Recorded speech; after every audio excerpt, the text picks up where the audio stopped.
Welcome to Misfits on Vinyl. My name is Spencer Streichert. I'm an actor, comedian, and one of your hosts. My name is Aaron Walsh. I'm also one of your hosts. I'm getting comfortable. Aaron is getting comfortable. Aaron is also an actor. Yes. And that is one of the things of comfortability is being an actor. I have a good future. I'm now soon to be an unemployed actor. Soon to be an unemployed actor, which honestly means that you're going to be open to more opportunities. Yes. As an actor. I'm currently looking for opportunities as an actor. Or just as a regular person. Just any opportunity. Yeah. If there's a crack whore opening somewhere, Aaron will take it. I'm looking for anything. If you pay cash money under the table, even better. Even better. But yeah, I will. Once I'm currently done my current job, we could talk about it more. Yeah. Yeah. And until then, though, you were in a car accident recently. Yes. So that's something that we did not talk about on the last episode because it happened the day after. I got rear-ended by two cars on Glenmore Trail. But my favorite thing about the whole interaction, so the one guy hit me. It was traffic. I was stopped for about a second and a half. Guy probably wasn't paying attention. He totaled his car. And then somebody behind him hit him as well. So the 3-car pileup in the middle of Glenmore Trail about 9:15 in the morning. Oh, no. So we're standing. Dude, you were probably one of the vehicles that was featured on the traffic helicopter. Probably. It's the first time I've been on CBC. Dude, CBC doesn't have a helicopter. The eye opener. 660. Yeah. Whatever the fuck it is. Global news. Yeah. Anyways, so yeah, we got an accident, whatever. So it's a serious accident. Like someone was hurt, and you were hurt. I'm sore. Yeah. Yeah. For the record, you were the only one. In all honesty, I gave a fuck if you got on hurt the or record. not. I am sore. You are sore. Anyways, but yeah, so we were in the middle lane. Obviously, it's heavy traffic. It's people that start their jobs at 9:30, which would be nice. Anyways, that would be nice. So we're waiting for ambulance, police, and fire to come. And we're sitting in the vehicles. We all got out quickly. All the cars are moving slow, so it was fairly safe. And some asshole rolls down his window and he goes, "Get out the fucking road!" What the fuck? Yeah. While you guys are all piled up into each other? Oh, yeah. There's Jesus fucking Christ. radiator fluid everywhere. There's car parts everywhere. Let me guess. Was this guy driving a pickup truck? Believe it or not, yes. Wow. Yes. Was this gentleman of the Caucasian variety? I didn't really get a look at him, but by the sounds of it, he certainly sounded very white. He sounded very white. Yeah. I'm guessing that would have been a gentleman who probably voted for the UCP. More than likely. Yeah, it was very funny though. Comedic timing was great. It was about probably 3 minutes after it happened. Dude's got no sympathy for nobody. Yeah, so there was that was my favorite part about the whole thing. Dude, and you know that guy is just pissed off with his life. So everything that he sees just pisses him off more. Yeah. But yeah, it was fine. I didn't get it. I didn't do anything wrong, so I wasn't ticketed or anything like that. Yeah, you literally did nothing wrong because you got rear-ended twice. Yeah. Which, if it was a Friday night, that'd be great. But yeah. on a Thursday morning. Thursday morning, not so fun. And it was the worst part is I was driving back from Cochrane, so that even adds to it. Yeah. So that was I was almost at the finish line. Because that was about 45 minutes into my drive of a 55-minute drive, so I was almost back. You're so close to being in a real city again. Yeah. So it was one of those things. I'm good though. I'll be okay. It's just it's a time of change. I also turned 25, so that's news as well. So I'm you know what older. that means. If you are 25, Sorry, I just have to move this quickly. Yeah, do your thing. Since you are 25, that means... You're going to give me birthday bumps? I'm going to give you a birthday song. Edit this out, Sam. Yes, Sam. There's no Sam today, by the way. Sam the Tech Man today. I guess I probably should have said that earlier. Yeah. I am going to be the one editing it, so you know what that means. The song stays in this week, motherfuckers. Bum, bum, bum, bum, bum. All right. So this is your birthday song. Are you ready? Yes. All right. That's so in tune. I love it.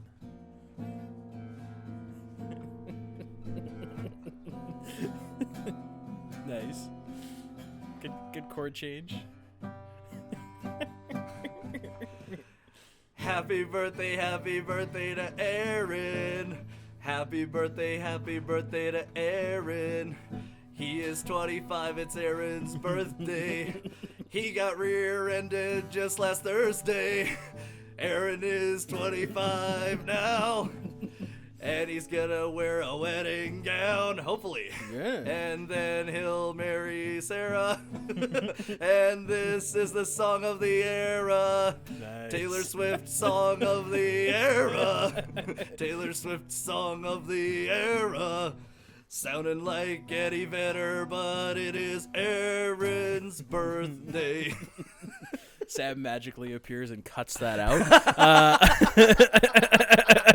Thank you, Spencer. Yeah, man. Yeah, thank you. It's a happy birthday too. I appreciate it. I feel good. Yeah. Well, apart from the whole fucking wreck. Yeah, but that cured you. I mean, I am a quarter of a century old, so it's about time my back starts hurting. Yeah, so. honestly, and right around that time was when it really fucked me. Yeah, nice. So I feel like that is just how it works. I didn't have an existential crisis or anything, though, but I do have a story about that. My dad, when he turned 30, he was so stressed out about it, he actually broke out into a full-body rash. Really? Yes, when he turned 30. Wow. So I have that to look forward to. That's actually crazy because that's the most color your family has ever had.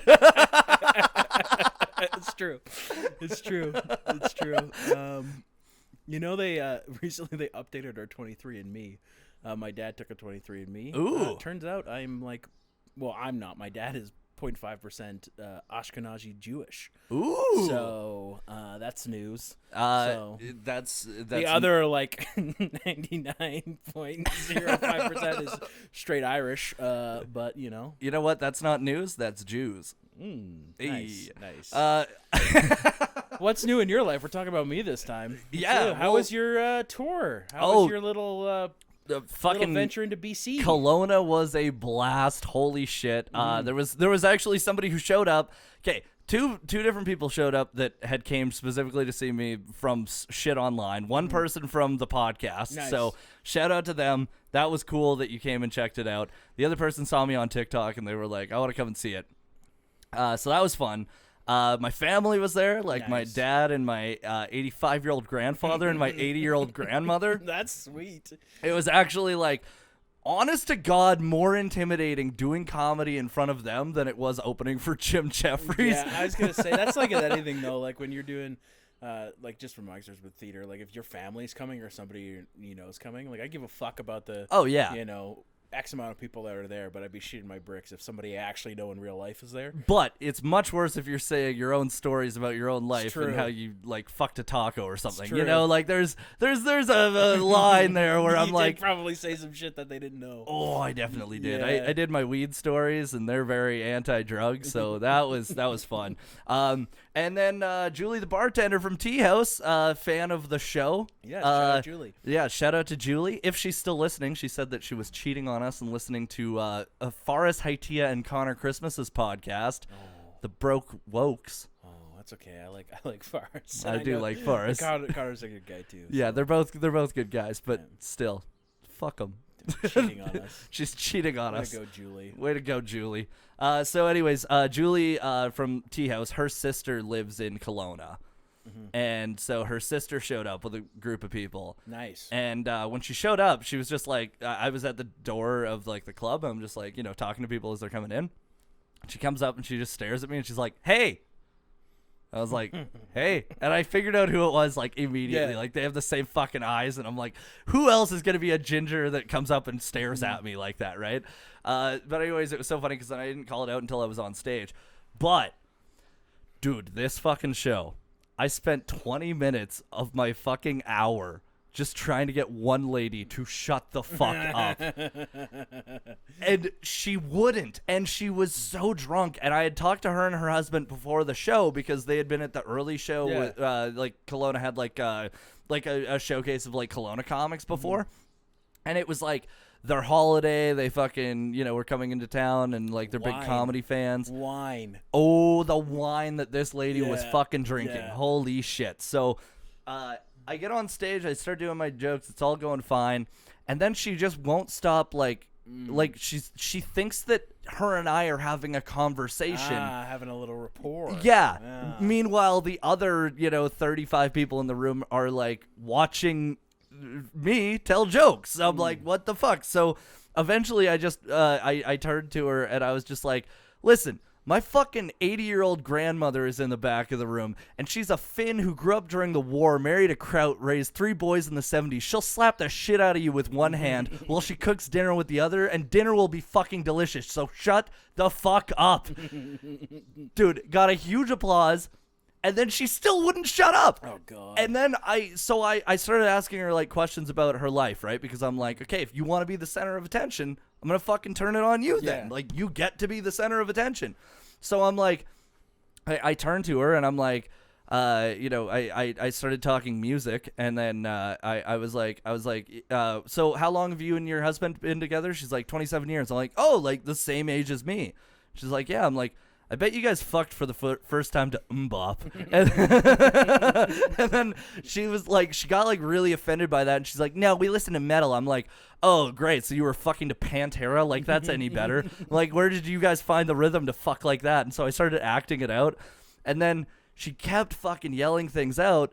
Like, after I moved on from that, I go back into my material. She keeps yelling shit out, and I turn and I look at like the entire room, and I just let her talk for about 35 seconds, and then I go, she's still talking. And then her husband goes, now you know what I have to deal with. And I laughed so, dude, the whole place like that's funny. Burst out. But she had no fucking self-awareness, and it was like, like I said, I spent like about 20 minutes trying to get her to shut up. She wouldn't, so then I just ignored her and like just let her talk, and it like threw off the rhythm for a little while. But then people figured out what I was doing. They got it. They got behind it, and they just focused on it. And then afterwards, she decides to go up to my, like, the table with my grandparents and that and start talking to them. They don't want to talk to her. They're like, you just fucked up my grandson's show. We've been waiting years to see him, and you just fucked this up. And then she comes up to me as I'm standing by the door, and she's, like, trying to be, like, all fucking, like, she's, like, one of those drunk 40-year-old ladies that's just a little too feely. And I'm like, just please go away. Like, don't talk to me. And then her husband goes, honey, let's just go. I think that you're just annoying everyone. Save that man. Yeah. Save that man. Save that man. He must have like incredible patience. Oh, dude, he had an incredible head of hair too. Nice. Oh man, flowing.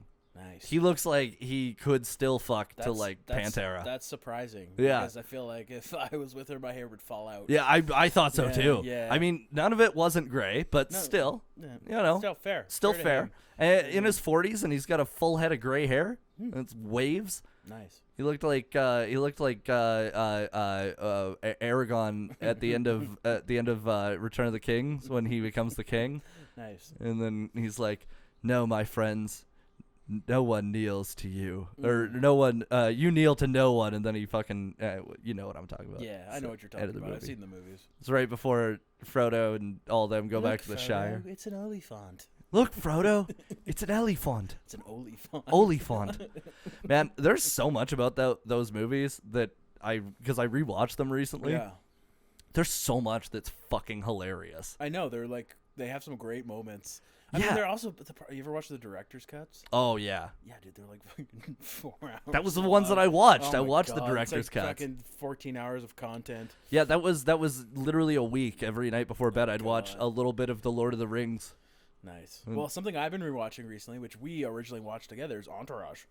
Yeah, I've been dipping back into Entourage. Hell yeah! Did you see that they're Doug Ellen and or Elon, like the creator and whatever, him and Kevin Dillon and Kevin McConnelly, they're doing another show called Ramble On. Interesting. Which is about Charlie Sheen is the star of it. Nice. They filmed the pilot, and it's about like some washed up fucking dude that has to go into podcasting because they all have a podcast called Victory. So that's what we're doing. yeah, exactly. We're washed up before we even got clean. Yeah. But yeah, no, it's that fucking show is gonna be amazing. Also, Entourage was fucking great, man. Yeah. Fucking Johnny Drama's the best, man. Oh, dude, he's so good. Just the amount of like funny little things that he did too, like his little mannerisms. It's great. Oh, yeah, dude, it's fantastic. 10 out of 10. Can I bum a chew off you? Oh, yeah. I'm dude, vibing, dude. I'm vibing hard. Take a Copenhagen pouch. I've been only chewing the pouches because I don't like getting shit stuck in my teeth. This will probably be my first chew since I was like 20. No. You and I chewed together When we lived together. Yeah. Yeah, I would have been 20. You were 20? Yeah. Wait, no way. 2018, bro. Do the math. It's 5 years ago. Holy fuck. I'm okay. 25. Wow, I hate that. Last week, yeah. Wow, I hate that. I was 20 when we moved in together. I was freshly 20. Jesus Christ. I turned 20 in May, and we moved in together in August. So I was 20 when we moved to Toronto. Wow. Okay, that makes me feel old as shit. Oh, I hate that. Gonna see how this makes me feel. I have a lisp now. Yeah, well, you had one already, so it's okay.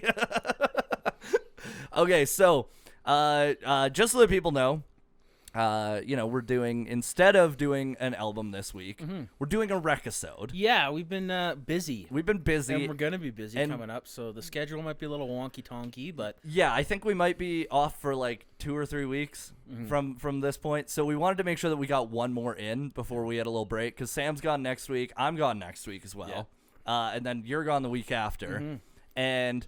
we don't really know what's happening. We have no idea. But so instead of we did have like some pre-recorded, but then we had to keep fucking putting them out because we just have busy lives. So we're doing a Rec-isode this week. This is gonna be our last episode until probably middle of June. Yeah, I'm not sure what we're gonna do. I know we've talked about probably maybe getting a double in at some point, but I don't know if the timing's gonna work out. Yeah, it is what it is. I mean, we've been pumping. This is like 34 episodes. 34 weeks since September. We've been consistent, so we don't think we've missed a week since September. And that's pretty impressive considering like this isn't our full-time gig. No, this isn't even a paying job. We do not get paid for this. No, I literally invested money in stickers to hand out for free. we'll be pumping out some content though. Like I'm going to New York, so is Sam. Yep. So we'll be posting some stuff. I'll probably post some stuff to the Instagram from when I'm in New York. And we'll try to be around the best we can, but we'll see what happens. I mean, we'll be back. We'll be back. Probably end of June. But as of now, we're pretty busy. Spencer's on tour. I'm newly almost unemployed. So that's life. That's life. Ça se leva, as the French say. Ça se leva. This is great. Oh, dude, it's amazing. Yeah. I fucking love Chew. I miss this. I'm never going to give it up. So, yeah, things are a little different today. No Sam. There's no Sam. Sam's unavailable, so we're just doing strictly audio today. But for context of the setup, me and Spencer are completely butt-ass naked. Yep. And we're just staring at each other eye to eye. And in all fairness, I have put my foreskin over the nozzle of my beer like 4 times now. Nice. I've stuck it over the Nintendo DS. lit up my foreskin. I wanted to see the fucking Milky Way, man. I wanted to see the veins. Dude, it's funny how like when you stretch out your foreskin over a light, it kind of looks like a constellation. Yeah. You know, like it looks like the... Oh, there's Orion's belt. Yeah. Yeah. It looks like Nebula. Well, it's below Orion's belt.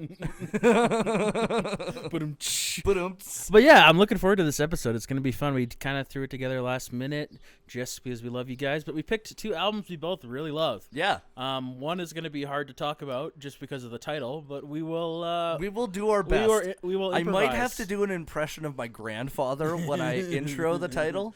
Let's just say if you've seen Django Unchained, you will know the word. Yes. Or if you are somebody who has grown up in Saskatchewan. You would know the word because it's quite prominent in a lot of places. Well, and honestly, maybe Alberta now. Yeah. I don't know what order we're doing first, but we should get into it. So the first, before we do that, one more thing I have to say. Go ahead. I finally fucking blew up on TikTok. Congratulations. One clip blew up, and it was a stupid dad joke, and it makes no fucking sense. You've accomplished what a 14-year-old girl can do in a morning. Yeah, by dancing. Yeah. Or lip syncing 2 lyrics of a song.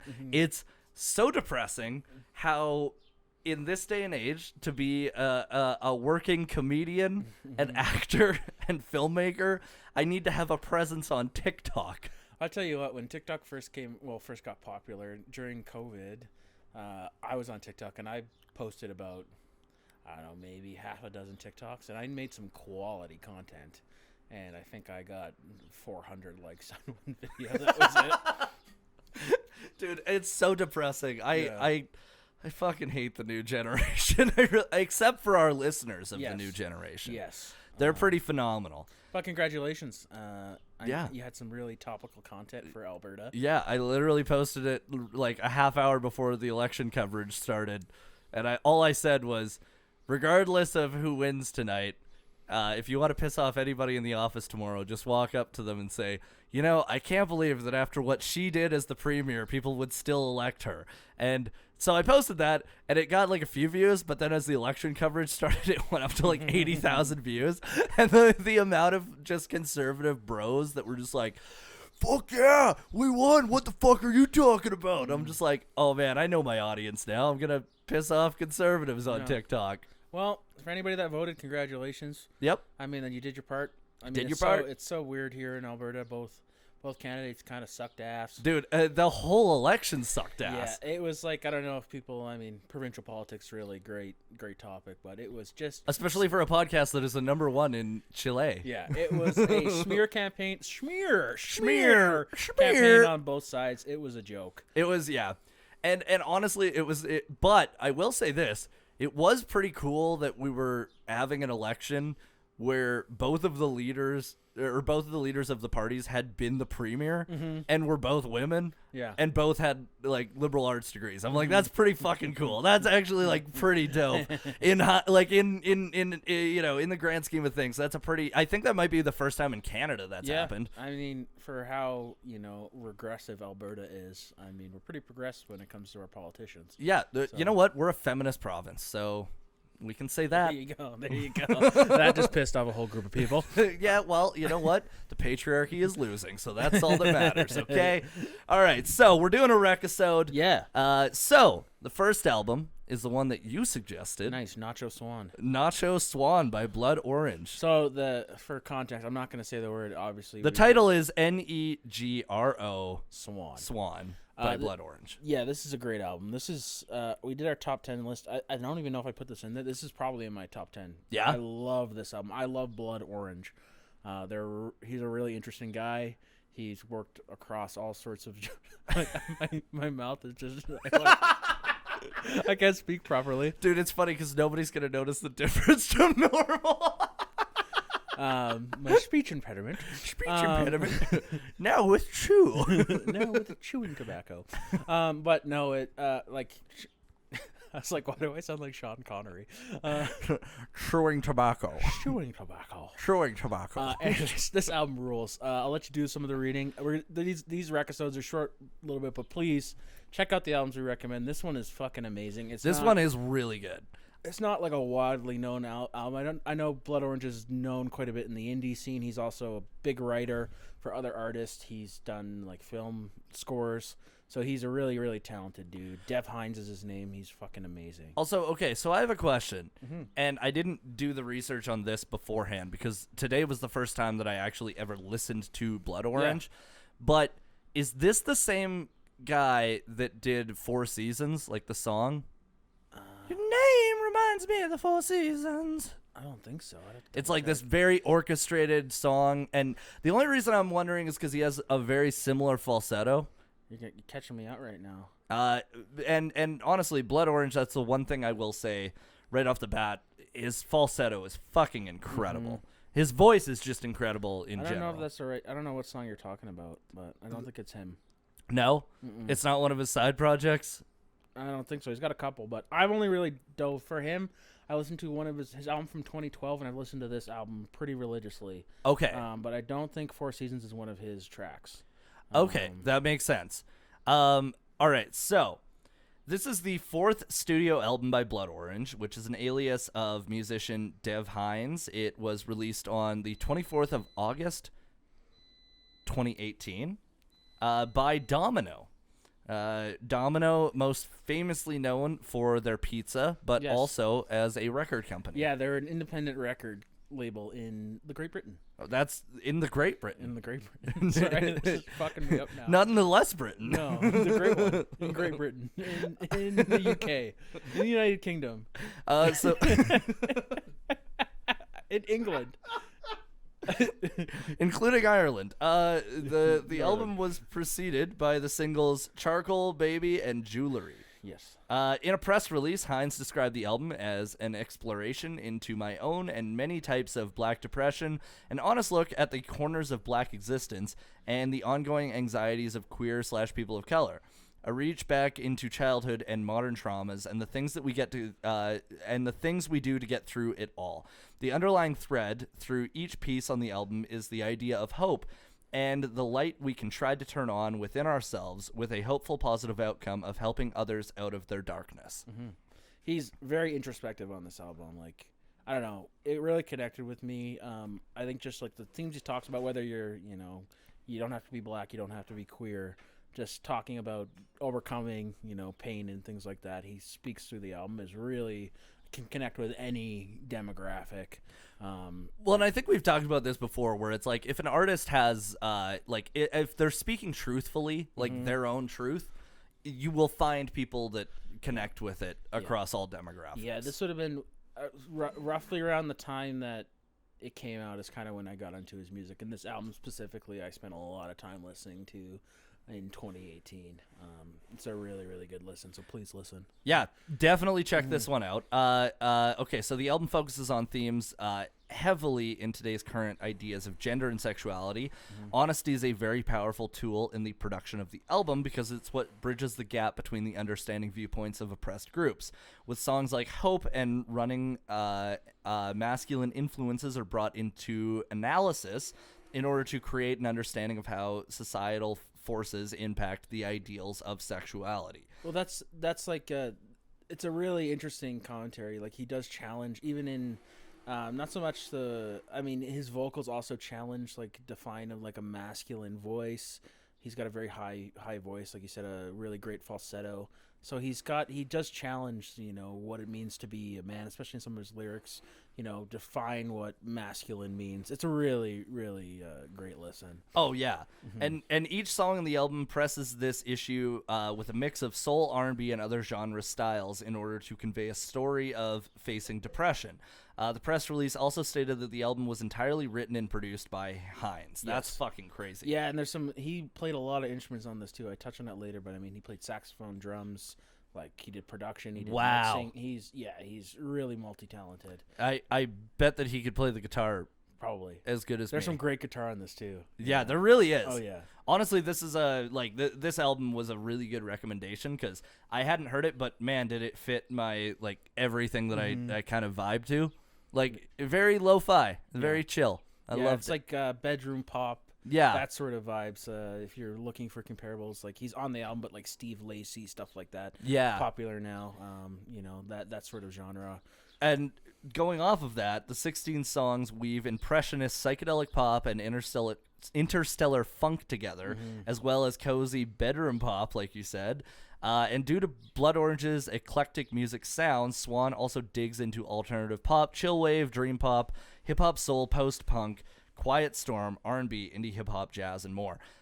Funny enough, with dream pop, it really, what I noticed about the album was some of the instrumentals at the start of songs, specifically like the fourth song, and I forget what it was called, but it made me think like, man, this sounds so much like someone doing like retro wave, but like chill version, you know? Yeah, you're not wrong. That's a good analysis, actually. It's a good way of putting it.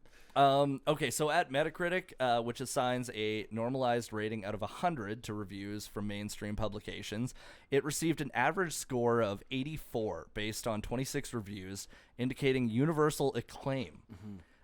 David Sackley... Yeah, there's a couple quotes in here. You don't have to read them all. I just threw in some. There's some really interesting. Some of the reviewers brought up some interesting stuff about the album. I just like his name, Sackley. Sackley. David Your Sackley. Sackley's about to follow those shorts. It might, honestly. I am wearing the shorts, which Aaron said referred to me. Aaron referred to me when I'm wearing this shorts as the Adonis of our generation. Yeah, it's true. Because they made me look good. Yeah. There's some really high thigh action going on. High thigh action going Might on. have to jump over this table and jump your boots. Just fucking rail me into the TV. Yeah, you're about to get rear-ended by 2 cars. Dude, I want my face to be pressed into that TV. I want to be bent over so hard. It's so much better because we can look each other in the eyes and say these things. You know what? It's not hard for me. No. It's hard for me. That's good because you're going to be the one behind me. Fuck. All right. Okay. So David Sackley of Consequence of Sound stated that. Nacho Swan. I almost said it. I'm really trying to not, but it's hard when I'm reading everywhere. it. It's everywhere. He stated that it is a grand work that gives credit to the pioneers of the culture while building a path forward within that framework, placing Hines firmly in the canon as one of the most insightful musicians of his generation.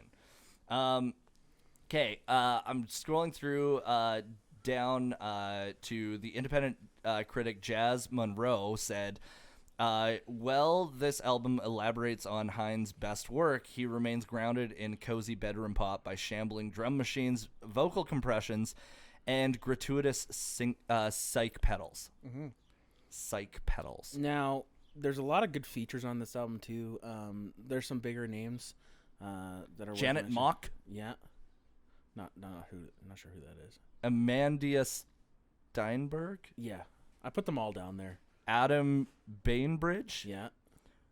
Aaron Main? Mm-hmm. Tay Shy? Puff Daddy? Yeah, you know that one. ASAP Rocky? Yep. Project Pat? Yes. Diana Gordon? Mm-hmm. Caroline Polacek? Yeah. Kelsey Lou? Mm-hmm.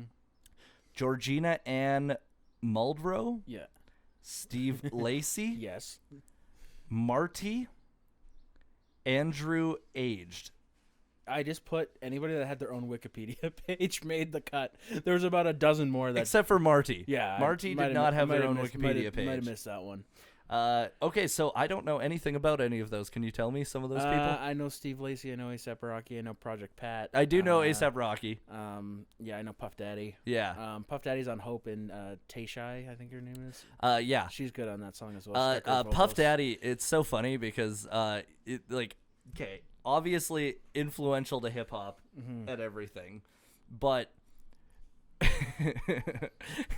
controversial opinion. His own music is pretty fucking bad. Yeah. He's good as a feature and he's good as a producer. That Sting was in I'll Be Watching You Police. His oh yeah. That one's a stinker. And Around the World, like the one where he samples Don't Push Me 'Cause I'm Close to the Edge.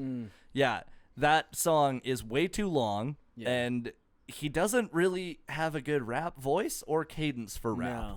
No, he definitely capitalized on his friends. Yeah, and he capitalized on being a hype man. Yeah. Which, I mean, in all fairness, there's plenty of people that can do that. There's also, okay, I gotta say this. Worst concert I've ever seen, Ludacris. Really? Oh, fuck. Worst concert. Because his hype man did all of the rapping, and Luda would just come in during the chorus and do a few, like, ooh, Luda, yeah. And, like, he did that. It was, like, 45. Also, he was late to his own concert. Nice. And it was only, like, 45 minutes that he was on there. sucks. And then Wiz Khalifa went on after that and did, like, an hour 30. And it was fucking, banger. That's cool. He passed me a joint from the stage. That's cool. I smoked some Wiz Khalifa weed. Nice. The closest I've ever been to a rapper was I saw Lil Dicky. Ooh. And he stood up on a table and top of me. But that's about it. That's pretty cool. Yeah, Did he have a little dicky? I didn't know. I didn't see. Here, he was wearing pants. He looks like a dude that's got to be hung well. I mean, if your rap name's a dick joke. Yeah, you got to kind of own it. This TV show is actually funny. I have not seen it yet, but David's I know good. that Andrew Santino is on it. It is, yeah. And he was great in I'm Dying Up Here. Yeah, what did I see he was in recently? He surprised me. Beef. Oh, yeah. Yeah. He Yeah. was great in that, too. Yeah, I'm only like 4 episodes into that. That show fucking rules. Yeah, it's pretty good. Yeah, I enjoyed it. will admit, the first episode did not draw me in, though. It No. took me a couple to get into it, and then I was tired. The last 4 are quite good. Yeah? The ending's a little meh, but the rest of the show, it picks up pace. One of those shows where you don't know where it's going, and it surprises you the entire way through. Well, okay, have you seen the finale to Succession yet? Mm-mm. Okay, so the whole family dies. Oh, Like, I haven't even watched the show. Me neither. I just wanted to ruin it for someone for a brief second who hasn't seen the finale because I have not seen the show yet. Okay, so about the artist, Devontae Hines, born David Joseph Michael Hines, was born on December 23rd, 1985. Mm-hmm. You know who else was born December 23rd? Julie the bartender. Nice. Yeah, another shout out to Julie. Hey, Julie, listen to our fucking podcast. Yeah, listen to our podcast. Give Broke Wokes a lower score than us. You can just listen to our Forest episode again if you like Forest so much. Just listen to the Forest episode weekly. Yeah. And eventually we'll have Connor Christmas on. Yeah. And then you can listen to that one too. Julie. But you're not listening to the... Yeah. Quit cheating on us. Yeah. Okay. Take some advice from your sister and support Spencer. Yeah, exactly. Yeah. Oh God, her sister and I got so fucking drunk after, dude. Oh my God. I have to, before I forget about this. Okay, so we after the show, Dakota's, which is like a sports bar, but they have a comedy club in the back, which is what David Kopp runs, right? Like the guy that books it and everything. So club closes, we go to the sports bar part, but they're closing and it's like 10:30. Yeah. I'm like, what the fuck? So they let us have another couple of beers just because they were like, you were funny. Yeah. So me and Lauren got to have a few beers there, and then she was like, I was like, well, where else is there to go to drink? And she's like, oh, do you want to go drink more? I was like, let's go on a fucking adventure. Yeah, dude. Yeah. We went to Leopold's in Kelowna. Shout out to Leopold's. And what was so funny is that we got there and I was just like, this is how I know that you are Julie's sister, because you were like, let's go to Leopold's. And then we just had shots of Jameson's and Guinness and way too many of both. Dude, nice. I was feeling rough the next day, but we both got into a cab, and the cab driver did that shady thing where it's like, "Oh, I'm not going to start the meter. You guys got cash, right?" Oh God. And you know what they're doing? They're trying to just be like, "Oh, well, whatever cash you give me, I'm not giving you change." Yeah. Oh yeah. And so, anyways, takes me to the Oasis, which was maybe 2 blocks away from there, right? But I didn't know where the fuck I was going, so I was fine with that. So I hand him a 20, and then they're parked in the fucking hotel parking lot. I go inside, I'm like. I'm order McDick's. I'm getting some shit ready in my room, and I look out and they're still parked there. So I go out and I'm like, "Hey, what's going on here?" And the guy's like, "Oh, I'm just making sure she has cash." I'm like, "Dude, I handed you a 20. She lives another 2 blocks away from me. Do you think you were getting a fucking $15 tip for a $5 ride? Shut the fuck up." Yeah, the sprawling city of Kelowna. Yeah, in the sprawling city of Kelowna. I'm surprised they have cabs. Dude, they don't have Ubers. I ordered Skip the Dishes, though, after that, and I passed out before I got there, so I woke up the next day, opened my motel room door, and tripped over my McDonald's. Okay, I've done this before, being wasted. One time I got so drunk, and this was in my apartment in Inglewood, and you had to be buzzed in, and I obviously, it was 3 a.m. I was fucking hammered. I don't even know. We could have been hanging out. But I fell asleep, and the next morning, I woke up and I went downstairs. My McDonald's was still there, so I went and put it in the oven and I ate it. Amazing. Yeah. Dude, I was about not a good 8 hours later. I was definitely not risking it with the chicken nuggets. Oh. They'd been sitting out in the heat all night. Oh, mine was in the cold. Yeah, that makes a difference. Yeah. The fucking heat though with chicken. Ooh. Yeah, mine was flash frozen. That's how you get salmonella. I literally stuck them back in the oven and reheated them and ate them. It was good. Jesus Christ. Double cooked. Okay, so David Joseph Michael Hines was born December 23rd, 1985. Also known as Blood Orange and formerly Lightspeed Champion, is an English singer, songwriter, and record producer and director based in New York City. From 2004 to 2006, he was a member of the band Testicles. Testicles. Wow. Dude, I can't read. I'm sorry. Testicles. Two words. Testicles. Words. Well, I said testicles. Yeah. Because that's also not how icicles are spelled. No. Okay. It's testicles. Slightly illiterate. That's okay. But he was formerly a member of the band Testicles, playing guitar, synth, and occasionally performing vocals. They released one full-length album in 2005 And then Hines went on to release 2 solo albums as Lightspeed Champion and subsequently 5 more as Blood Orange between 2008 and 2019. Now, he's written, played, or produced for artists such as Carolyn Polachuk, Tinashe, Yeah. Solange Knowles. Yeah, Beyonce's sister. Okay. Conan Moccasin. Yeah. Fuck me. I don't know any of the... Britney Spears. I know nice. one. Haim. Florence the Machine. Carly Rae Jepsen. The Chemical Brothers. FKA Twigs. A$AP Rocky. Mac Miller. Ooh, Mac Miller. Yeah, we talked about... well... Well, yeah, we talked about that on the episode that never will aired. Yeah. fucking see the light of day. Blondie and Mariah Carey. Okay, that's pretty cool. Yeah, he's got, like I said, he's got a lot of credits. Okay, now I have a question for you. Mm-hmm. You listed his studio albums, and you broke them up into all of the different... I didn't break them up. Wikipedia broke them up. Oh, you just copied his projects? Yeah. Yeah. Spencer, I wrote this in about 10 minutes this morning. Okay, so as Blood Orange, here's a list of his projects. Yeah. Okay? As Blood Orange, studio albums, Coastal Grooves, Cupid Deluxe. That's the one I really like. Cupid Deluxe. It's a good listen. That was in 2013. Yes, that's the one I was referencing earlier. You were in grade 10. Yeah, You're Not Good Enough is a great song. You're not good enough at reading. I am not. Freetown Sound in 2016. Yeah. And then this album in 2018. Swan. Mixtapes and EPs. Angel Pulse in 2019 and 4 songs in 2022. Yeah. Was there 4 songs on it? There was. Ooh. As Lightspeed Champion. Falling Off the Lavender Bridge in 2008. Life is Sweet. Nice to Meet You in 2010. As Devontae Hines. Soundtracks for film and TV. Palo Alto in 2013. Fields 2019. With Third Coast Percussion. Queen and Slim 2019. We Are Who We Are 2020. I dyslexic that one. We are who we are. Mainstream in 2020. Passing in 2021. Yes. And Master Gardener in 2022. Yeah. Notable tracks On this album. on this album. Yes.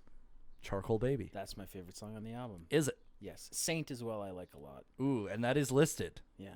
Hope, which, as we mentioned, has Puff Daddy. Yeah. Or he likes to be called P. Diddy sometimes. P. Diddy. I don't know why. Mm. That's a weird... honestly, P. Puffy. Diddy sounds cooler as a rap name than Puff Daddy. Yeah. Like Puffy. Puffy. Yeah. That's what I've been referenced as Puffy before. Puffy the Vampire Slayer. No, more as Puffy as being chubby and fat. Oh. Yeah. Oh, like a yeah. puffer coat. Oh, you were being referenced as such. Yes. Well, that's mean. Jewelry. Yeah. That's another song. Running. Yes. Running. Chewing Gum. Yes. Orlando. Orlando was the song that I liked the most. That's the opening track. Yeah, that was it's a great song. That was my favorite one. Okay, now Reception. It peeled at 98. Peaked, sorry. It peaked at 98 on the U.S. Billboard 200, number 12 on Billboard R&B charts, number 18 on Enemy's Top 100 Albums of 2018. Now, other scores across the board. Any Decent Music, the aggregate score was 8 out of 10. Metacritic, 84 out of 100. The AV Club gave it an A. Enemy gave it 5 out of 5 stars. Rolling Stone gave it 4 out of 5. Pitchfork, 7.6 out of 10. And The Observer gave it 5 out of 5 stars. Yeah.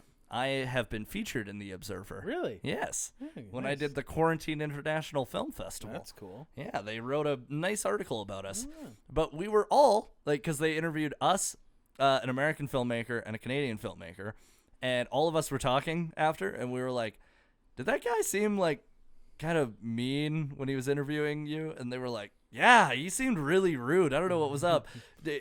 It's just a New York thing. He was very, very, very, like, the article was probably the best one that we had. Nice.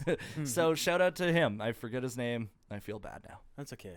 All right, so that was. He probably forgot your name too. He definitely does. Yeah. Yeah, I think that it was literally like, because the only reason that we got so much press during that was because it was pandemic related and the news had to be nonstop pandemic focused. Yeah.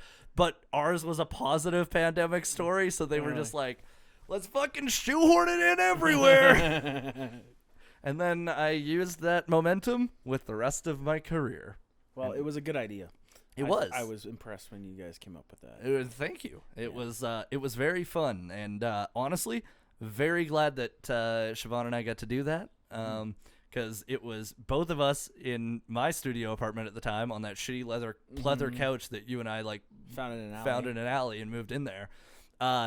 It was us sitting there as we both lost all of our work for the next 6 months, and we were just like, let's make a movie. We should make a film festival so people will watch the movie. And then we never made a movie because there was fucking thousands of people who were just like, here's my movie. I loved when we found that couch. We were fucking hammered. And we found this couch by a dumpster, and we were hanging out in your apartment. I was visiting back from Toronto, and you were like, there's nowhere to sit in my apartment. And we found a fucking couch because I think we were like sitting at the chairs at your countertop. Yeah. And we were like, there's nowhere to fucking sit here. Because I had these cool like space countertop chairs that I got from my old work when it closed down. Yeah.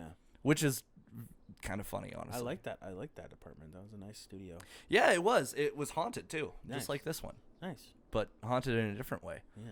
Scary haunted. Scary haunted. Yeah. Twice my French press for some reason flew off of my counter and smashed on the other side of the room. My cat does that. Yeah, I didn't have a cat. My cat broke my coffee machine carafe literally the day I bought it. Really? Yeah. It wasn't an expensive coffee maker. I'm not one of those guys, but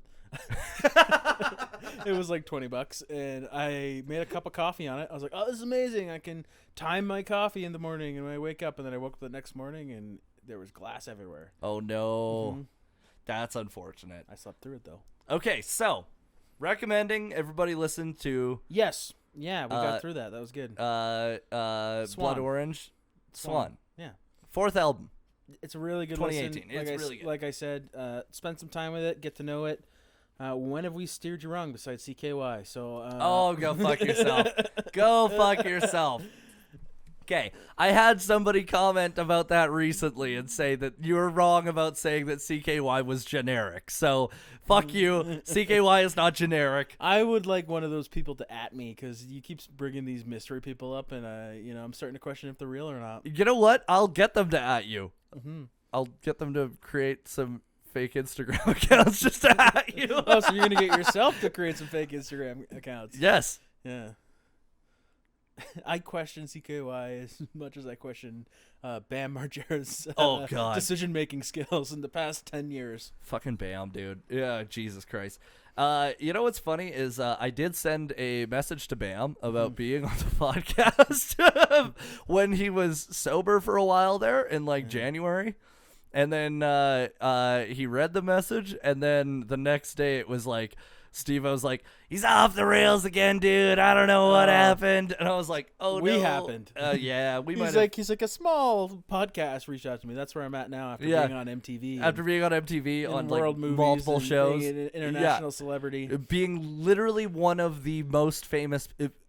Having banged Jessica Simpson in the early 2000s. I mean, Nick Lachey's doing better. He's on Love is Blind, so. Ooh. Yeah. Who's Nick Lachey? He married Jessica Simpson. Ooh. Yeah. That famous clip, The Chicken of the Sea. Ooh, I don't know that. You've never seen this clip of Jessica Simpson? They had a reality show when they were getting married. And why was that a trend in the early 2000s? I don't know. It was Ozzy had one. Yeah. Hulk Hogan had one. But yeah, they had a reality show together, and he gave her a can of tuna. And it said The Chicken of the Sea. And she was like, I didn't know there was chickens in the ocean. She was confused by the statement "chicken of the sea." Holy shit! Okay, so we're moving on to our second album of the Rec-isode. My recommendation this week is not one of my top albums, but it's one that I think that people will enjoy because it's not it's something that you're gonna be completely tuned off to. No, you're gonna be familiar with the tracks on this album. Yeah, it's a pretty big album from the '90s.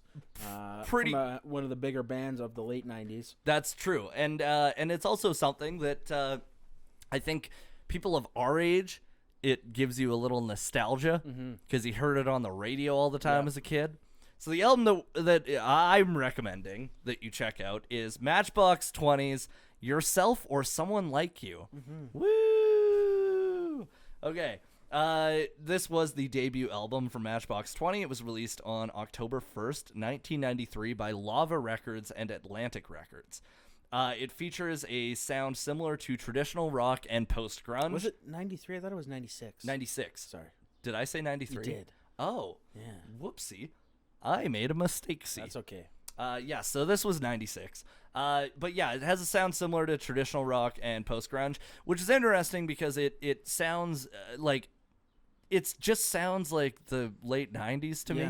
Like, there was a big trend in the late 90s and early 2000s of bands being rock bands, but they're, like, really cheery sounding. Yeah, not saying they're like, but like not saying they're like Dave Matthews, but like, for an example, like Dave Matthews Band, Hootie and the Blowfish. The Go-Go Dolls. Yeah. Yeah, like, The Goo-Goo Dolls. The Go-Go Dolls? The Goo-Goo Dolls. The Go-Go Dolls? Yeah. They're go-go dancers. Yeah, that's true. Go-Go Dolls. Yeah, they got that famous clip of them go-go dancing in the rain in Buffalo. That's true. Yeah. And I'd give up forever to touch you. That's a guilty pleasure song. That's not. That is a really good one. Yeah, Actually, that's on honest rolls. to God, there's a lot of songs from their greatest hits that I will listen to. You would be surprised that you recognize some of that stuff. But that time period, it's just examples, right? Yeah. But that's, they fit in that. But I mean, I like this band. I like Rob Thomas a lot. Yeah, Rob Thomas, you know what? He fucking slaps. Dude, Smooth is like an all-time summer track. Like, that'll be, like, played forever. Okay, so he, I'm going to get to it later, but I'll just say it now because you brought it up. So he actually was hired to write that song. Nice. And then he sent a demo to Carlos Santana, and Carlos Santana was like, you need to be on this song. I like this. So it's crazy to me because that is definitely, like you said, a summer song. It's a guilty pleasure song. And how this relates to our podcast in a fun, weird 6 degrees of separation way. When my mom was in acting school in the 80s, one of the gigs that she got was to be on a talk show dancing in a cage while Carlos Santana slayed it on the guitar. That's sweet. And I've been trying so fucking hard to find this clip. That's so cool. If anybody can find a clip of a talk show in the 80s where Carlos Santana is jamming out and there's 2 girls in cages dancing, my mom is one of them. Nice. I need that clip because I want to see it and then show my mom. Santana's fucking cool, man. Dude, Santana's you ever dope. You probably heard the story about of him at Woodstock. So he was tripping balls on acid. I think he hadn't taken acid before at that point. He was fairly new to taking LSD, but he took a really, really high dose while he was at Woodstock. So there's like fucking 400,000 people there or whatever. There's tons of people there. And he said he was shredding a solo, and he said his guitar, the neck was literally a snake. And he was like wrestling the snake while he was performing and just killing it in front of like fucking hundreds of thousands of people. That's amazing. You know what's funny is if I did that, it would not sound as good as when he did it. No, It definitely would- not. it I would- mean, I've seen you play it sober, and it's That's true. yeah. Yes. Okay, so back to the album. Yes. The album features themes of adolescence, adultery, loneliness, domestic violence, psychological abuse, humiliation, depression, anger, and alcoholism. But you would not really get that from the sound of the album. No, I mean you get it in the lyrics of Push. Yeah. Yeah. The lyrics of Push for sure. They're pretty blatant. Lyrics of 3 a.m. as well. Yes. But and same with Real World. You'd get it there. But it doesn't, like, for the most part, if you're not actively listening to the lyrics, No. which is one of those bands where I feel like the chorus is what everybody knows, Yeah. but nobody really actively listens to the lyrics of a lot of the songs, you're not going to pick up on it. So you're like, it's 3 a.m. and I must be lonely. I said, baby, Baby. I wanna push you around. Yeah, I will. Yeah, I will. I want to push you down. Yeah, I will. Why are we doing Eddie Vedder? I don't know. I wanna take you for granted. I always used to think when I was a kid that he was saying, I want to take you for granite. Nice. Like taking granite. Okay, this is embarrassing. But I remember as a kid, I was getting I always would get Matchbox 20 and fucking Crash Test Dummies confused. Really? Yeah. I get them confused with the Goo Goo Dolls. Yeah, not really by sound. I was also like 5 or 6 years old. Oh, yeah, fair. But I remember thinking that they were the same band when my dad would play them. I definitely thought, like, what's funny is, like, you listen to, like, band names, and as a child, like, I thought, like, the Bare Naked Ladies must be, like, a hard rock band. Yeah. They're also a guilty pleasure band, man. They're Canadian royalty. Dude, they're definitely a little guilty pleasure. They got way worse, though, when Stephen Page left. Yeah. Yeah. So what? He does a little cocaine. Yeah, let him do coke. Yeah. He makes good music. I don't know. He's in, like, a great Canadian acoustic stand-up bass band. Wait, really? They have a stand-up bass. Yeah, in Bare Naked Ladies. Oh, no, I thought you said that he left to go be in No, he left. He got kicked out. Oh, yeah. No, I know he got kicked out, but okay, that's fair. Okay, so according to Rob Thomas, the album's title was originally to be Woodshed Diaries. However, that changed when Thomas and Paul Doucette were at a women's musical performance at Cafe Largo, and the singer said, "This song is for you or someone like you." They loved the phrase so much that they insisted on changing the album's title despite the fact that 3,500 copies of the album with the original title had already been made. Nice. Their labels agreed, however, and the name change resulted in the album being released later. In the first week of album sales, it sold 610 copies. Nice. But it eventually went on to sell several million copies in the United States. It was produced by Matt Serletic. Produced by Matt Serletic, who also worked with Cher, Blessed Union of Souls, and Collective Souls, whom he had a band with when he was a teenager. Nice. In 1999, he produced the song I Don't Want to Miss a Thing by Aerosmith. Nice. Yeah. 1998, sorry. Was that for Armageddon? That was for Armageddon. Nice. Don't want to close my eyes. Did I ever tell you the really embarrassing thing about that song with me? Oh, go ahead. When I was in like grade 7 or 8, I do know this. I phoned up this girl Yes. and I asked her out. She said no, and then I started singing I Don't Want to Miss a Thing until she hung up the phone on me, and then I phoned back. Well, you had the right idea. I mean, based on Steven Tyler's history, you had the right age group. Oh God, no, she was older than me. That's okay. that too part old for is him. Too old for him. yeah, too old for him. It was so cringy though, because then I phoned back and her dad answered. And he's just like, did she record it or something? Too? No, that was when I was 17. I got drunk and told a girl that I was in love with her. And different story. yeah, sorry. then I moved to Calgary and I Air it realized that she had a lazy eye, and now I don't feel nearly. You're like, I took off my Saskatchewan goggles. Yeah, I took off my Saskatchewan goggles and my drunk 17-year-old goggles and realized, you might be a little inbred. Anyways. Aren't we all? Aren't we all? Okay, so all of the tracks were written or co-written by Rob Thomas. Cool. The band photo by Chris Cafaro. Now, Chris Cafaro also made several music videos. Most notably, he directed the first video for Pearl Jam's Jeremy. Nice. Although the label supported the effort, and Cafaro and Eddie Vedder were really good friends, the label ultimately shelved the black and white video, instead commissioning a more commercial video when Jeremy was released as a single in 1991. Interesting. I imagine the original video was probably a lot harsher. So, we managed to tie in Pearl Jam. We were singing like Eddie Vedder the whole time, so we managed to get there. That's true. We managed to get there. There's a through line here. You know what? Last Wednesday, I went to Watchman's, did karaoke, and I did Jeremy by Pearl Jam. Nice. It was so much fun. I always do Boys of Summer by Don Henley. That's a good one. I love that song. That's a good karaoke jam. Mm-hmm. The tracks that I sang last week at karaoke, it was the first time. I like how I said last week, because if I go every week, I go once in a while. I'm a regular. Yeah, I'm a regular at Watchman's for karaoke. I'm a regular. What's that fucking bar's name again? Duckies? No, the one in Toronto we used to go to. Oh, Kramer's. Yeah, I'm a regular at Kramer. Oh, God, Kramer's. I forgot about Kramer's. Yeah, great bar. Shout out Kramer's. Shout out Kramer's. I worked a shift in the kitchen there. Did you? Yeah, I was going to work there until I took that other job downtown in Toronto. Yeah. Damn. I interviewed. I should have took that job because the chef was awesome.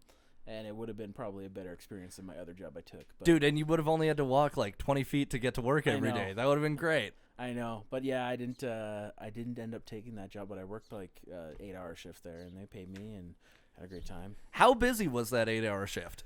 The lunch was not busy. I made like maybe like a dozen sandwiches. Dude, the way that you said that was like you were gonna be like the lunch was not busy, but the evening was. But you just went the lunch was not busy. Yeah, that was it. But yeah, I like that bar, man. We sang karaoke there a bunch of times. I drank there by myself a bunch of times. Yeah, that was a place where you could go to drink alone and feel no shame because there was not very many people there. No, and the people were there were also drinking alone. They were also drinking the alone. bar, for context, was like a hallway. Yeah. It was just skinny and long, and that was basically it. Yeah. Yeah, and the front of it had beer bottles as the sign above the door. I bet you didn't know this. They had a rooftop patio. Really? Yep.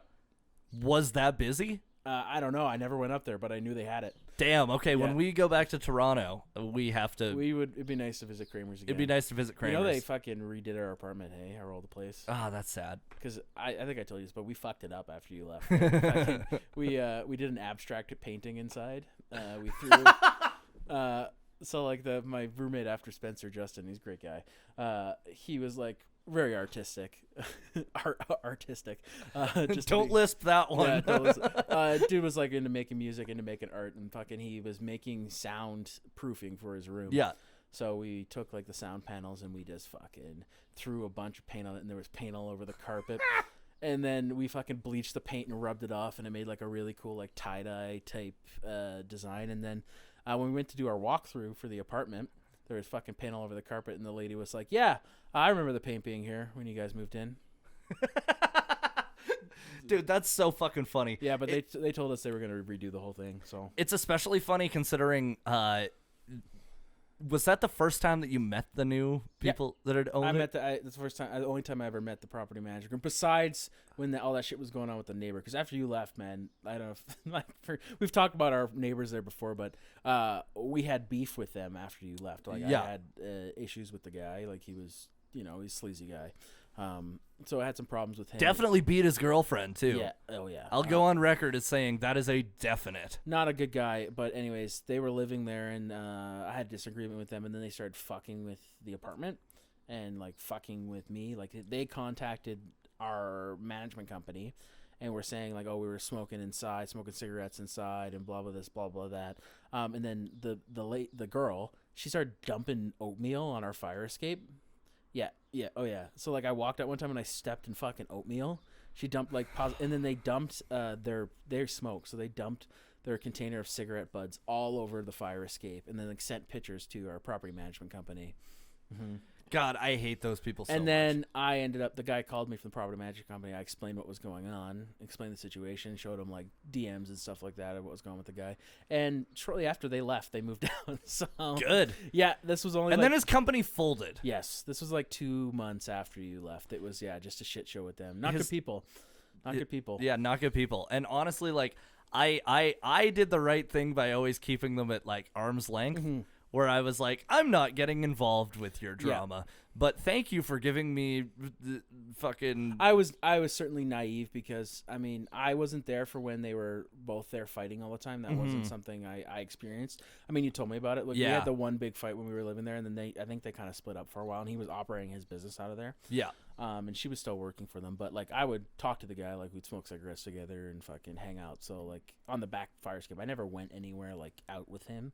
But I had a little bit of a rapport with him, so I was a bit naive about what type of person he was. Yeah. I always did the thing where like if I was smoking, I'd talk with him, but like as soon as I was done, I would just be like, man, I gotta go do some work. See you later, dude. Oh yeah. I can't stand people like that. Yeah, no, he was not a good guy. Yeah, they used to have like screaming matches, and like you'd hear shit breaking in their apartment, and this was when I lived alone in the apartment, Which, I felt very, like, I was like, oh, it's great.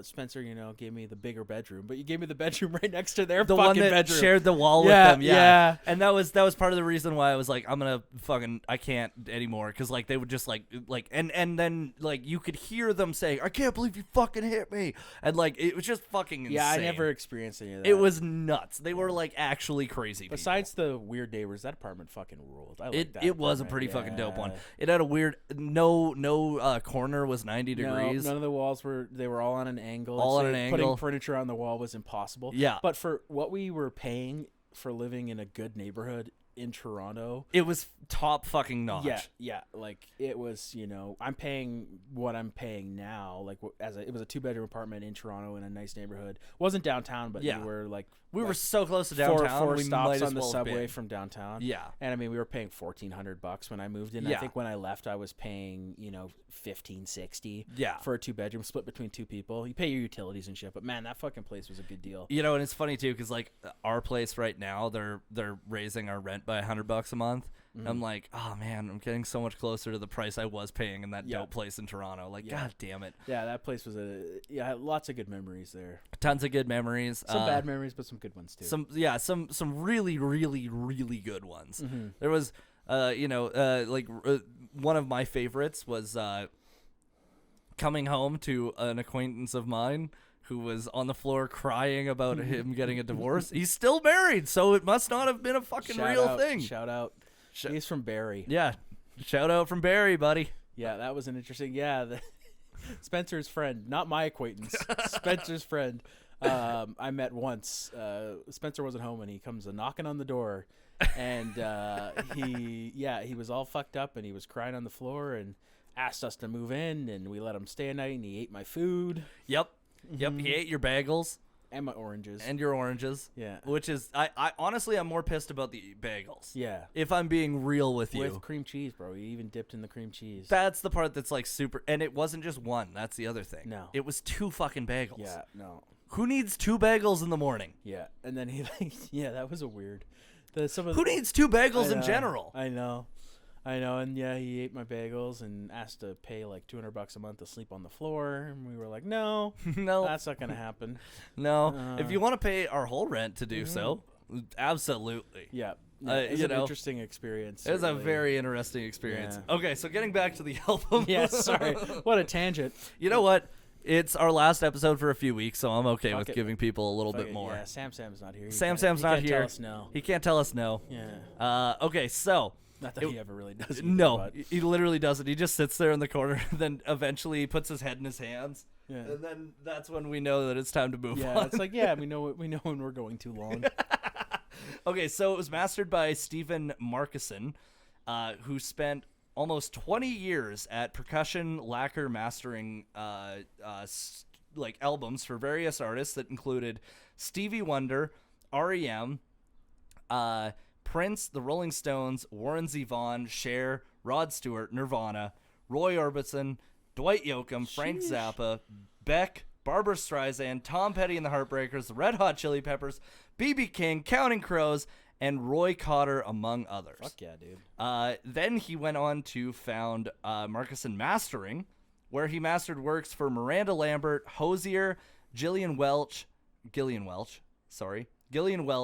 David Rawlings, Dawes, Shakira, Les Claypool, Jake Bugg, Kirk Whalum, The Decemberists, Gloria Trevi, Solomon Burke, Melissa Etheridge, Willie Nelson, Broken Bells, Ex-Japan, Hillsong, Don Henley, Katie Lang, and Leonard Cohen. Jeez, that might be one of the more impressive catalogs we've seen before. Yeah. Yeah, that's up there. That is definitely up there. Mm-hmm. And the fact that this was like their debut. Yeah, this was their debut, and they have this motherfucker mastering their shit. That was pretty impressive. That's wicked. That's cool. Now, you know the album cover, right? Yes. It's the dude with the fucking weird like leather hat on and the goggles.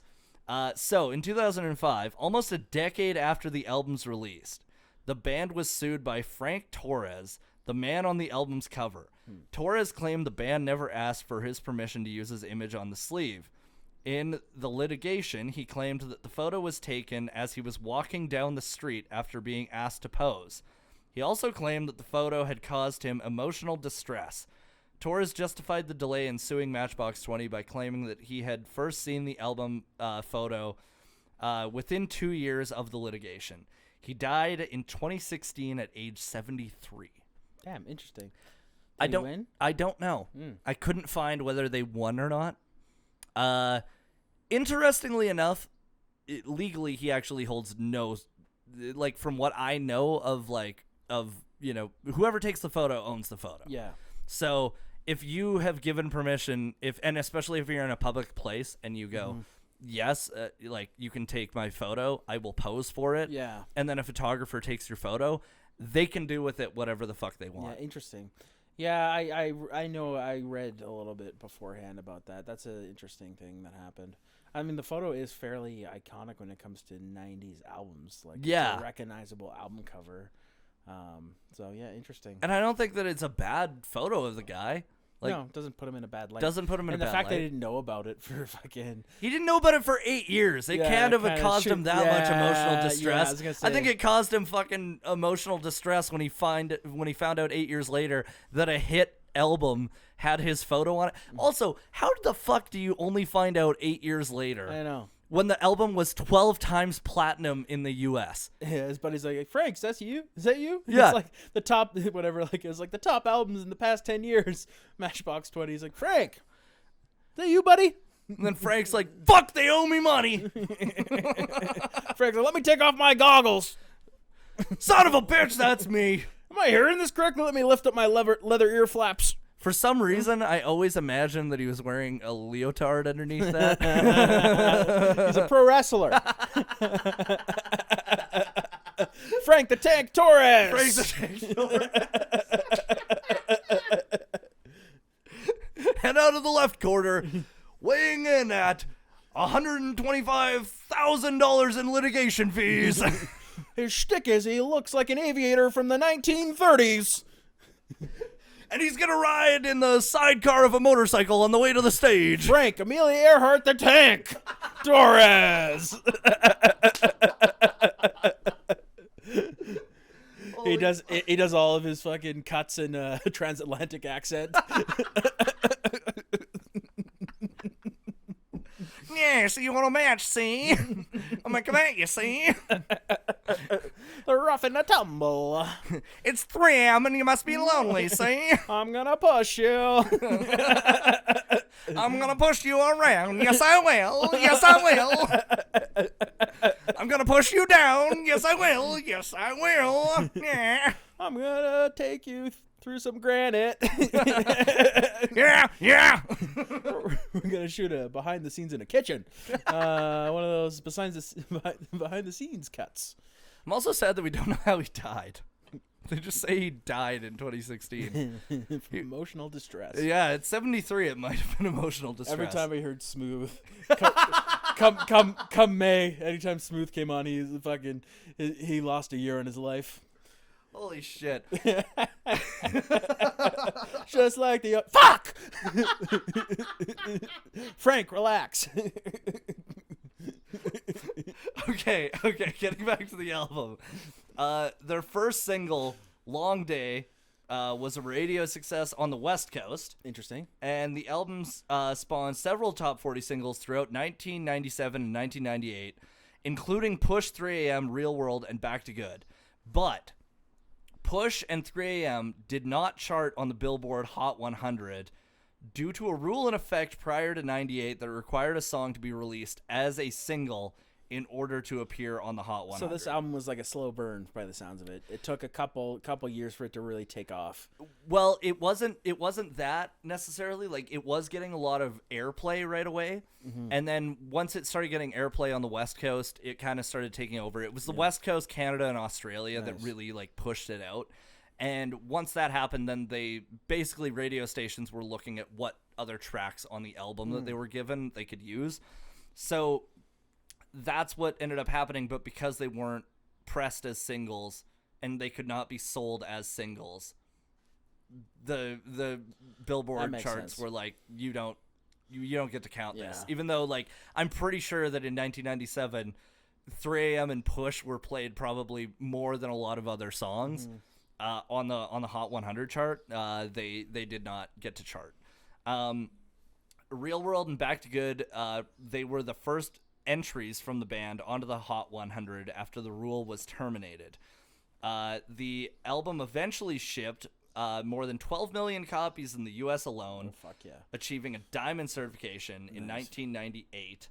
And Matchbox 20 recorded a live version of 3 a.m. for a single, and it was released it was for benefiting cerebral palsy research. Nice. That's cool. 12 million physical copies. That's impressive. That's fucking insane. Yeah, because I guess that's right on the cusp of when, digital downloads were a thing, but back then it wasn't like they were legal. No, that's like this right at the beginning of, LimeWire and Napster. Dude, LimeWire was the best. It was the best. I fucking miss LimeWire. So much good shit about LimeWire. We should do a whole episode on LimeWire. Yeah, we could. Napster. Honestly, Napster would be interesting too. Napster would be interesting. I never used Napster, but I didn't either. It was a little before my time. LimeWire was the shit. LimeWire was the shit.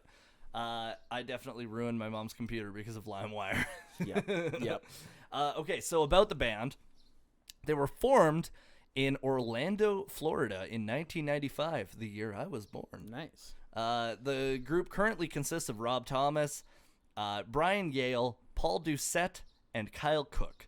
Rob Thomas, Brian Yale, and Paul Doucette were a part of the band Tabitha's Secret. Tabitha's?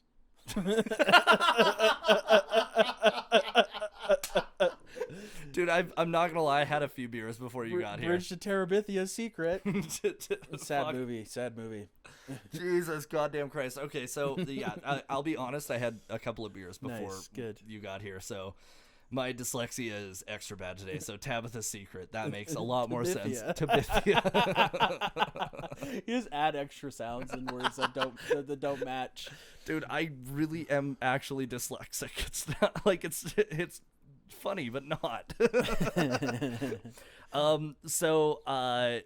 Okay, so Tabitha's Secret, which was based in Orlando, fuck me, it was based in Orlando, Florida, with fellow members Jay Stanley and Jeff Goff, before splitting to start a new band, what would become Matchbox 20 after recruiting Adam Gaynor from Criteria Recording Studios in Miami and Kyle Cook from the Atlanta Institute of Music.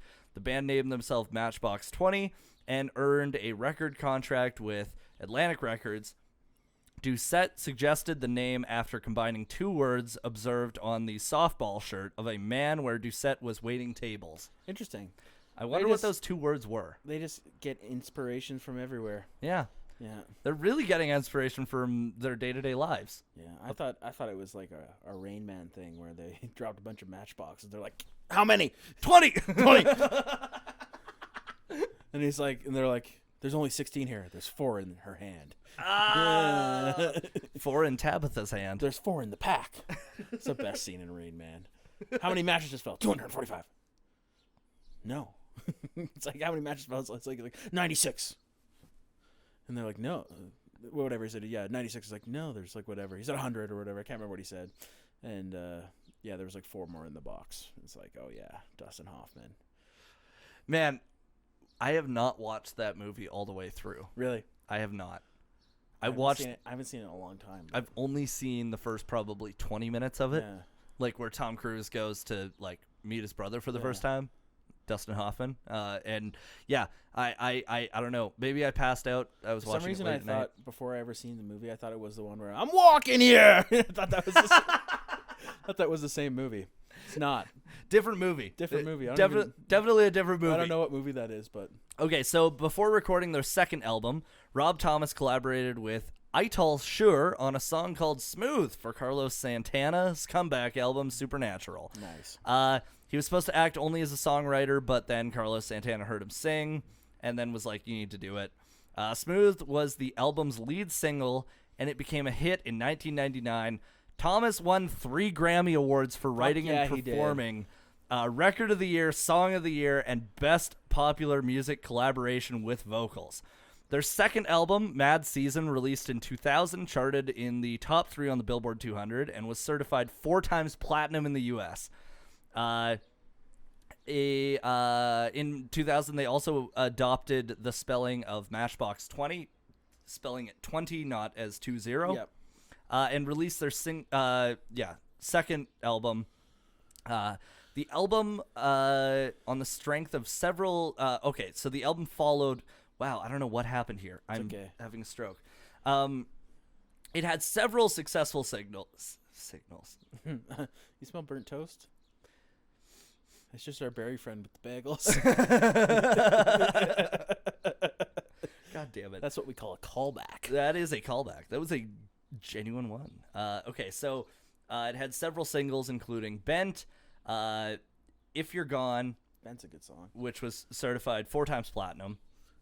And then the video for Bent made fun of singer Rob Thomas' increased fame from Smooth by showing the other band members assaulting him. The next two... Sorry, I just thought of something awful. Mad Season and Last Beautiful Girl were not as successful. The third album, More Than You, the band went on a hiatus in 2004 after rhythm guitarist Adam Gayer's departure. Gaynor. As a result, Paul Doucette to go for the rhythm guitar, which the band reunited in 2007. Fuck me. Amazing. Okay, so something about Mad Season that I can't see here, but I'm pretty sure that's the album that has Unwell on it. Yeah.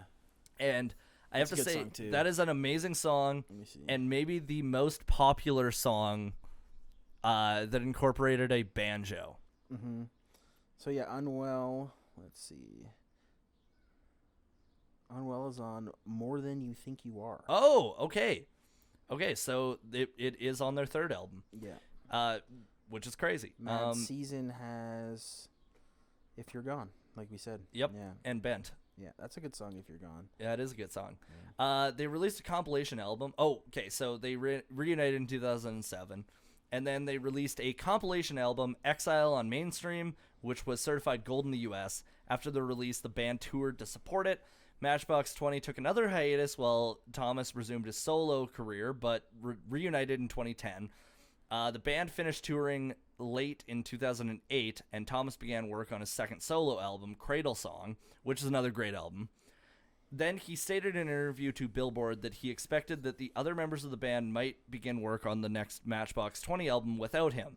But at a concert in Mohegan Sun Casino on December 18th, 2009, he said that he was not going to be playing any Matchbox 20 songs because the band was planning to tour together in 2010, and they did. On September 4th, 2012, they released their fourth studio album, North, which debuted at number 1 on the Billboard 200, and their fifth album, Where the Light Goes, was released on May 26th, 2023. That's my birthday. That is your birthday. Yeah. You know what? It's your birthday. So I think it's time that we should do a birthday song for you. No. It's already been done. You don't want a second birthday song? No. Okay, so track list on this album. Track list, Real World, Long Day, 3 a.m., Push, Back to Good. All were great songs. All, apart from 3 a.m. and Push, those were the only two that did not chart for stupid reasons, because they probably would have. They probably would have been, they're their top songs. They are their top songs. And I bet anything that 3 a.m. was probably, it would have been number 1 on the Billboard 200. Yeah, you're not wrong about that. That's a massive track for them. Massive Still fucking gets track. regular radio play. Yeah.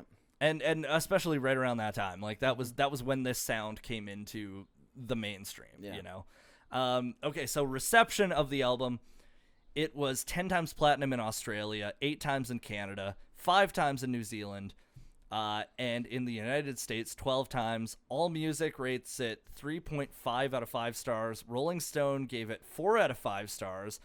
And Christgo's Music Consumer Guide to the 90s gave it 0 stars. Interesting.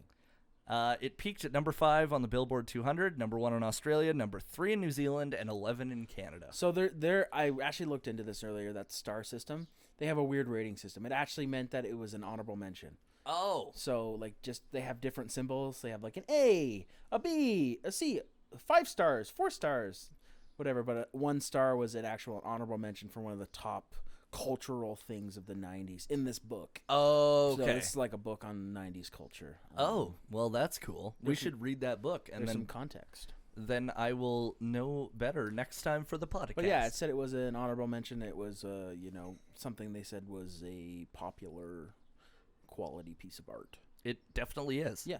We're talking about it today. We sure are. And, we're both saying, the one thing I will say is the first half of the album is better than the second half. Yeah, I mean, this is a band that you listen to for the singles, Yeah. more than anything. More than the albums. They're like the what happens to a lot of bands from that time is their singles is what have lasted longer than their actual sound as a whole. Yeah. They have a couple songs that really define their band, and that's what still gets radio play. That's what people seek out. So, I mean, I don't think anybody's going to a Matchbox 20 concert to hear the deep cuts. I kind of want to now. Yeah. They are coming on tour. Are they? Yeah, they're on tour right now. Nice. They're going to come to Calgary? Probably not. No. They'll probably go to their Canadian tour will probably be Toronto. When they do their when we get that new arena though, they'll come back. Yeah. Yeah. I fucking can't wait. Yeah, me too. Man, Stoked. that arena is going to be amazing. I'm so glad that it's happening. Mm-hmm. I honestly, controversial opinion, Yes. but as a taxpayer, Mm-hmm. I'm very happy to spend my tax dollars on things like that Yeah. because I do not need to spend it on education. It's a great call. Nothing like funding a billion-dollar team's home. Yeah, I think And that is phenomenal. I love hockey, but there's a weird. This is a whole other thing, but publicly funded arenas for privately owned businesses, never a good idea. Very, very strange choices. Mm-hmm. All right. Well, those are our two recommendations for this episode. This has been a long one. Sure has. I don't even know where we're at time-wise. An hour 26:52. Nice. Well, there's 10 seconds that we'll cut off of that from the start. Yeah. Maybe a minute. Yeah. One time we almost said nacho. Yeah, that's true. Well, here's the thing. I said the first three letters and I stopped. I did stop. Play the audio. Anyways, thanks guys. That was fun, man. Yeah, thank you so much for listening. That was a great one. Please check us. Please rate and review us. Yeah, subscribe to us. Follow us on Instagram. Yeah. Don't follow me on Instagram. My Instagram's private. It's just for 8 people. Come and see me on tour, though. Yeah, come see Spencer on tour. I'm in Victoria this weekend with Siobhan Cooney and Patricia Elland. Nice. We are at The Mint. Nice. It's in downtown. That'll be a really fun show. It will be a fun show. I'm really excited for it. Siobhan is currently cooking foods, so I'm excited to eat. But yeah, please, thank you so much for listening.